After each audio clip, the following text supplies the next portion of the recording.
कलाम खुदा था। और 18वीं आयत में लिखा है और कलाम मुजस्सम हुआ।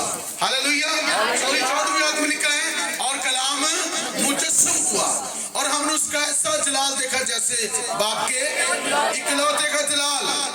18वीं आयत में लिखा है खुदा को कभी किसी ने नहीं देखा, इकलौता बेटा जो बाप की गोद में है उसी ने उसको क्या किया, जाहिर किया। सब बोले हालेलुया, हालेलुया, हालेलुया।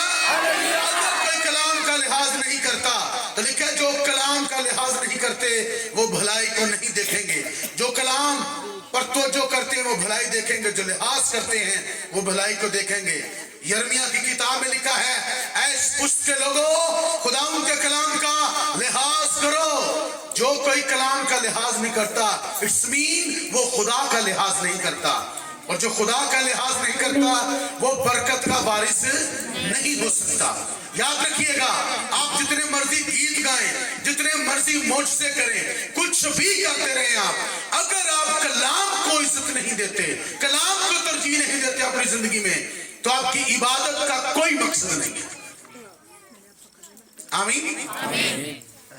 पहली दुआ तो लेके ते कलाम दी दुआ तक इबादत का हिस्सा है, हुण इबादत नहीं है, अब तालीम है। हालेलुया। अब खुदा की बारी है। पहले आप सुना रहे थे, अब आपने सुनना है। सब बोले हालेलुया। लिखा है बस ईमान सुनने से पैदा होता है और सुनना मसीह के कलाम से। हालेलुया। जो कोई कलाम को सुनता है वो नूर पाता है, क्योंकि लिखा है तेरे कलाम की तशरीह मुझे नूर बख्शती है, नूर बख्शती है। हालेलुया। तो आइए नूर पर कान लगाएं, कलाम को अपनी जिंदगी में तरजीह दें। हालेलुया। लिखा है जान देने का कभी वफादार रहे तो मैं तुझे जिंदगी का ताज दूंगा। अगर आप वफादार नहीं हैं तो इबादत का कोई मतलब नहीं, गीतों का कोई मतलब नहीं, हदिया जात का कोई मतलब नहीं है, गिरजे में आने का कोई मतलब नहीं है, कोई मकसद नहीं उसका। भेड़ चाल नहीं करनी बल्कि समझना है। Hallelujah, hallelujah, hallelujah. जो ही कलाम शुरू होता है तो फिर आए पुट्ठे सीधे होना शुरू हो जाते हैं। ठीक है, तो कलाम को अपनी जिंदगी में तरजीह दें। आमीन। इंतजामिया भाई से दरखास्त है कि कोई आवारा बार न खलोवे सिवाय इंतजामिया तो। आमीन। जिन्हें अंदर नहीं होना उनका तू घर जा, क्योंकि उससे कलाम की इज्जत नहीं पता। आइए, कलाम में लिखा है तेरे घर का दरबान होना शरारत के खैमों से बचने से क्या है, बेहतर है। आइए खुदा के कलाम की तरफ हम चलते हैं। ज़बूर 10 उसकी हमने तीसरी आयत को पढ़ा है और मैं लफ्ज़ पर गौर करूंगा। लालची क्या करता है,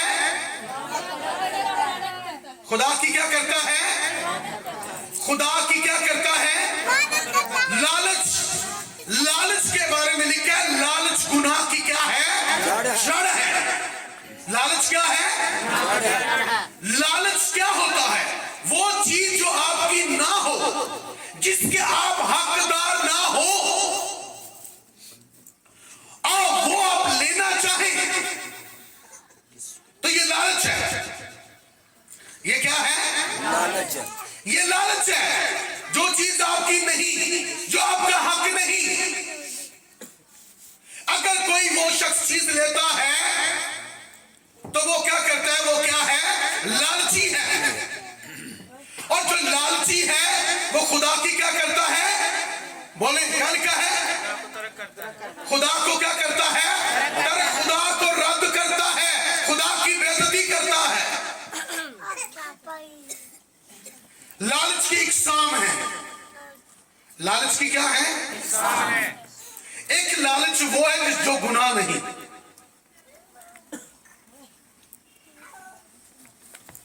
ऐ बड़ा लालची है, काम बड़ा कर रहा है, ऐ बड़ा बहुत बड़ा लालची है, बहुत जिदों वेखो उहदे काम ते तुरिया हुंदा है। जे ते काम करदा है, पैसे इकट्ठे करदा है, हलाल दी कमाई करके ਤੇ ਫਿਰ ਤੇ ਉਹਦਾ ਲਾਲਚ ਠੀਕ ਹੈ। ਫਿਰ ਇਹ ਕਿਸੇ ਦਾ ਹੱਕ ਨਹੀਂ, ਕਮਾ ਕੇ ਆਪਣਾ ਹੱਕ ਲੈ ਕੇ ਆ ਰਿਹਾ। ਬੰਦਾ ਸਵੇਰੇ ਉੱਠ ਕੇ 6 ਵਜੇ ਤੇ ਸ਼ਾਮੀ 6 ਵਜੇ ਤੱਕ ਕੰਮ ਕਰਦਾ ਤੇ ਉਹਦੇ ਨਾਲ ਲਾਲਚ ਕੀ ਹੁੰਦਾ ਹੈ? ਉਹਦਾ ਮਕਸਦ ਕੀ है? पैसे बटोरना, पैसा कमाना। उसका मकसद क्या है? अपनी औलाद को पालना, अपने बच्चों को पालना। लिखा है ना, बाइबल मुकद्दस में एक हवाला पढ़ते आपको और समझ आ जाएगी। इंसान की किताब पहला बाब और उसकी 19वीं आयत को जरा तलावत कीजिएगा, पढ़िएगा जरा। खुदा को, लालची खुदा को क्या करता है? तर्क करता है। क्या करता है? उसको तर्क कर देता। खुदा को क्या करता है? तर्क करता। खुदा की बेइज्जती करता है, खुदा को नचीज जानता है। ये मैं आपको बताता हूँ इसका मतलब क्या है। जी पढ़िएगा जरा कहवाना जी। हालेलुया। नफे के लालची की राहें ऐसी हैं, नफे के लालची की राहें ऐसी हैं, ऐसी ही है ऐसा नफा ऐसी ही है ऐसा नफा उसे क्या करेगा? जान लेकर छोड़ेगा। जान लेकर क्या करेगा? तो जानदार तरीके से पढ़ना है, ठीक है? सब बोले हालेलुया। लालची की राहें ऐसी ही हैं, ऐसा नफा उसकी जान लेकर ही उसे क्या करेगा? छोड़ता है। सुनिएगा, मैंने आपको बताया बाइबल मुकद्दस में जो हुक्म है, बाइबल मुकद्दस में लिखा है कि तू अपने हमसाये की बीवी का लालच ना करना, उसके बैल का लालच करना ना करना, उसके खेत का लालच ना करना, उसकी किसी भी चीज का लालच ना करना। मतलब किसी की चीज का लालच नहीं करना, अपनी का लालच करना है।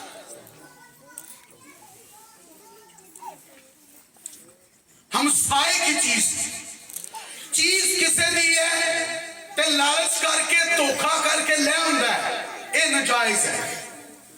नजायज नफा, कलाम में लिखा है मेहनती का हाथ उसे दौलतमंद बनाता है। मेहनत करके दौलत इकट्ठी करना ये गुनाह नहीं है, पर किसी का हक खाना ये गुनाह है। ये क्या है? ये क्या है? गुनाह है। और गुनाह का जो लफ्ज़ी मतलब वो है नाफरमानी, खुदा के कलाम को रद्द करना, खुदा को रद्द करना। लालची खुदा को तर्क करता है, खुदा को रद्द करता है, और ऐसा नफा उसकी जान लेकर ही छोड़ेगा। चोरी करना भी तो लालच है ना। जो लोग चोरी करते हैं वो उनके अंदर लालच होता है। क्या होता है? और डाकुओं के अंदर भी भाई लालच है, उनके अंदर लालच होता है, और वह लालच की बिना पर चोरी करने के लिए जाते हैं, उनके अंदर लालच होता है, पर बहुतों की जान चली जाती है। कलाम में लिखा है, आइए कवाला और पढ़ते हैं खुदा के कलाम में। यशाया की किताब निकालिए, 56 बाब निकालिएगा, 50 जी, और उसकी 11वीं आयत को पढ़ेंगे खुदा के कलाम में से जल्दी से। हालेलुया। ये चंद चीजें मैं और वो लालची कुत्ते हैं जो कभी शेर नहीं होते। लालची कुत्ते हैं जो कभी शेर नहीं होते। एक लालच है, बंदा रज जाता है।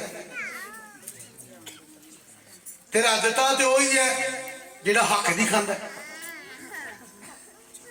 जेड़ा बंदा हक नहीं खांदा और रज जाता है। ते लालची कुत्ता, वो लालची कुत्ते हैं। कुत्ते से मुराद क्या है? हराम। कुत्ता क्या है? कलाम लिखा है कि जादूगर हरामकार कुत्ते खुदा की बादशाहत में दाखिल ना होंगे। लालची कुत्ते हैं, वो क्या है? वो लालची कुत्ते हैं जो कभी सुदा जिन्हां दा ढिड नहीं भरदा। जो नजायज नफा होता है वो इधरों भी आंदे, इधरों भी आंदे, इधरों भी आंदे, इन्हू भी ठग लिया, उधरों भी ठग लिया, इन्हू भी ठग लिया। यानी कि लालची कुत्ते हैं वो। जिन्ना तक लालची जिंदा होने तक ठग नूं कोई कमी नहीं है। जिन्ना तक लालची जिंदा है ठग भुखा नहीं मारता। तुहानूं पता है लोकां दे च लालच हुंदा है, मैं तुहाडे मुंडे नूं ऐ कर दियांगा, उत्थे ले जावांगा। ਲਾਲਚ ਦੇ ਵਿੱਚ ਉਹ ਪੈਸੇ ਪੂਸੇ ਇਕੱਠੇ ਕਰਕੇ ਉਹਨੂੰ ਦੇ ਦਿੰਦੇ ਨੇ। ਉਸ